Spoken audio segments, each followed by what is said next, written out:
Un saludo. Mi nombre es Francisco Javier Sánchez Romero, profesor del Departamento de Ingeniería Rural y Agroalimentaria de la Universidad Politécnica de Valencia. Y este objeto de aprendizaje lleva por título Ley de Terzaghi o de presiones efectivas. El resultado de aprendizaje para este objeto de aprendizaje es conocer la ley de Terzaghi o de presiones efectivas, que es una ley fundamental para la mecánica del suelo. El objeto de aprendizaje se ha dividido en 5 partes. En primer lugar, realizaremos una breve introducción. Posteriormente, analizaremos las diferentes fases del suelo y los esfuerzos a los que se ven sometidos los elementos que componen el suelo.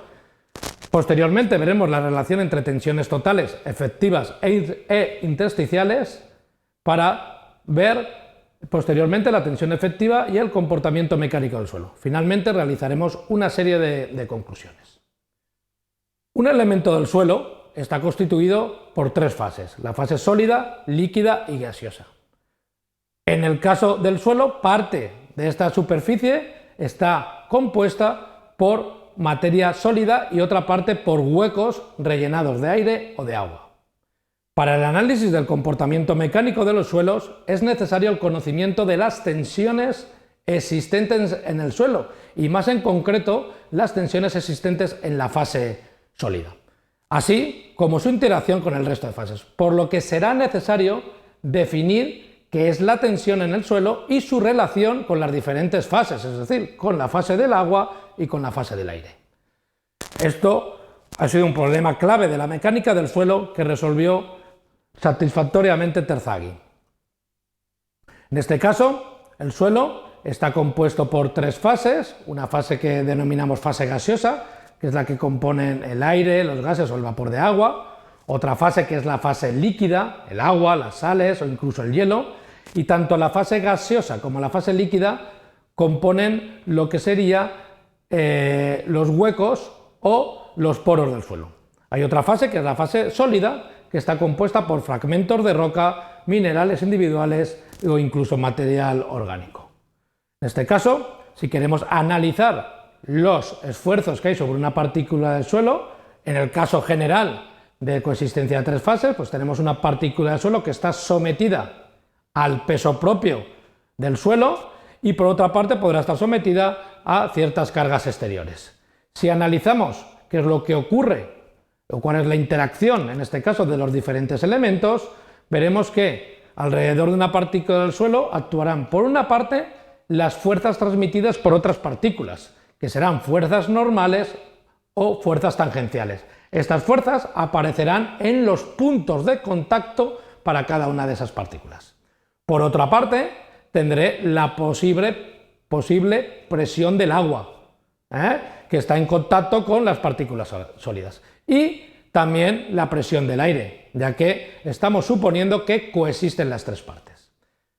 Si analizamos ¿cuáles son las interacciones para un suelo saturado? En este caso, tengo un suelo y voy a analizar qué ocurre para una profundidad Z, pero en ese suelo ya hay un nivel freático superior a la profundidad Z, que sobre esta profundidad hay una columna de agua con un valor de altura H. Si suponemos que existe un plano pi, que es un plano de corte que a escala de partículas sea ondulado de forma que no corte ninguna, pero que pase por todos los puntos de contacto entre ellas. Podremos definir el área A, que es el área bruta sobre ese plano pi que hemos generado, S sub G, que es el área de contacto entre los granos proyectada sobre A. En este caso, como vemos, esa área de contacto será mucho más pequeña que el área bruta considerada. F sub G es la suma de las fuerzas intergranulares en los contactos, es decir, son las fuerzas que se producen en esos puntos de contacto en cada uno de los elementos, que esta fuerza la proyectaremos sobre la perpendicular de A. U es lo que denominamos presión del agua recluida en los poros o intersticios del suelo, que es lo que se denomina habitualmente la presión intersticial. En este caso, al tener una columna de agua de H, porque estamos en un suelo saturado, esa U será igual a H por la densidad del agua.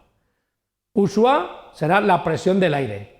que al estar saturado, es decir, al estar todos los poros llenos de agua, su presión será igual a 0. Si denominamos sigma a la tensión total a la cota Z, por condición de equilibrio estático tendremos que sigma por toda esa área bruta deberá ser igual a la suma de las fuerzas intergranulares, a las fuerzas de contacto, más la presión intersticial por el área donde está aplicada, que en este caso será igual el área bruta menos el S sub G, que recuerdo que es el área de contacto entre los granos. Si dividimos todos los factores por A, tendremos que sigma será igual, en este caso, a un primer sumando, que es lo que denominamos las tensiones efectivas, más un segundo sumando, que serán las presiones intersticiales. Como vemos, como S sub G es muchísimo más pequeña que el área A, se desprecia. Por lo tanto, tendremos lo que se denomina la ley de Terzaghi, que me relaciona las tensiones. En este caso, la tensión total, sigma, será igual a la presión intersticial, es decir, la presión del agua, más la presión efectiva. Para un suelo saturado, que es el que hemos visto anteriormente, la presión efectiva, ya lo hemos visto, es igual a la presión total menos las presiones intersticiales. Para un suelo seco, es decir, que no tengo presión del agua, U será igual a 0 y por lo tanto las presiones efectivas serán igual a las presiones totales, o las tensiones efectivas serán igual a las tensiones totales. Para el análisis de un suelo parcialmente saturado se plantean las mismas hipótesis, pero debemos introducir la presión del aire. Lo que se hace comúnmente es que las tensiones efectivas son iguales a las tensiones totales menos la fracción de saturación por la presión intersticial menos 1 menos la fracción de saturación por la presión del agua. Esta hipótesis se ha observado experimentalmente que conduce a buenos resultados para el estudio de la resistencia al corte, pero en el estudio y en el análisis de la deformabilidad, la utilización de esta ley da errores significativos, ya que el concepto de tensión efectiva no se ajusta perfectamente a los suelos parcialmente saturados. Es decir, que habitualmente la ley de Terzaghi se aplica a suelos saturados y secos. Por lo tanto, realmente, ¿qué son las tensiones efectivas? Bueno, pues las tensiones efectivas lo que me describen es el comportamiento mecánico. Es decir, el comportamiento mecánico del suelo se rige tanto por las tensiones efectivas como por las tensiones o presiones intersticiales. La tensión efectiva o presión efectiva es la que se transmite grano a grano y es efectivamente la que gobierna el comportamiento mecánico. Su variación y solo su variación produce deformación, es decir, cambio de volumen e influye en la resistencia del esfuerzo cortante. Si es un suelo saturado y no hay cambios de volumen ni de distorsión, eso significa que las tensiones efectivas no han cambiado. Si se produce un aumento en las tensiones efectivas, eso causará compresión y aumento de la resistencia del suelo.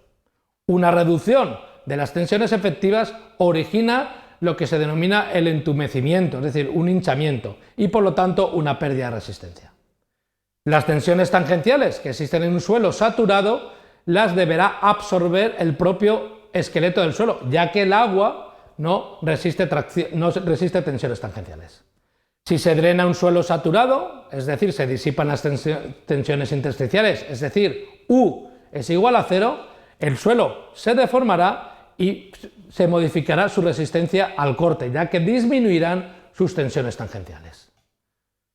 Como conclusiones a este objeto de aprendizaje tendremos: se ha descrito las diferentes fases del suelo y los esfuerzos a los que se ve sometido.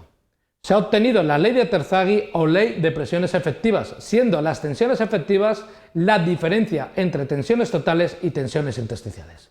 Se ha desarrollado el concepto de tensión efectiva y su relación con el comportamiento mecánico del suelo. Muchas gracias por vuestra atención y espero que este objeto de aprendizaje haya sido de vuestro interés.